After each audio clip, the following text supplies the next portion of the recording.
The bad guys in Star Wars? They've got a few names, and just like a well-oiled high school clique, they're not afraid to switch it up depending on the era we're talking about. In the original trilogy, the antagonists are pretty straightforward. They're the Empire, helmed by the Emperor himself, Old Palpatine. If this were a teen movie, they'd be the mean jocks or the prep school bullies with a penchant for black cloaks and world domination. Darth Vader? He's like the head honcho of the clique. The name Empire has that feel of an expansive, oppressive force with a tight grip on the galaxy. Terrible for the residents, but great for selling tickets to moviegoers looking for a clear-cut villain. But then came the prequels, and suddenly we're diving back in time. Here, the bad guys are the Separatists, who basically look like a corporate consortium that decided democracy wasn't good for the bottom line.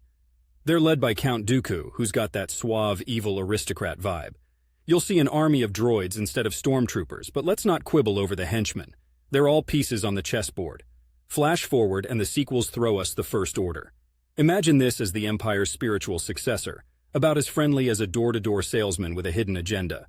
Fanatics in shiny armor, led by a guy who's been through so much moody teenage angst that he idolizes his grandpa Vader. Yeah, I'm talking about Kylo Ren. In between all these towering regimes, we've got fringe groups and crime lords like Jabba the Hutt, though labeling them as the primary antagonists would be like calling a pickpocket the villain next to a bank robber holding the city hostage. Whether it's the cold efficiency of the Empire, the calculated separatism of, well, the Separatists, or the First Order's fanaticism, they all give us that prime evil against which our heroes can shine. Now, if I were hanging out here in Portland, kicking back at one of the many ridiculously comfy coffee shops, and a kid with wide-eyed wonder asked me this, I'd probably say, "They're the ones who try to take the stars out of Star Wars, kid." And just like that, I've saved a trip to the movies or a lengthy Wikipedia dive for someone. Not all heroes wear capes.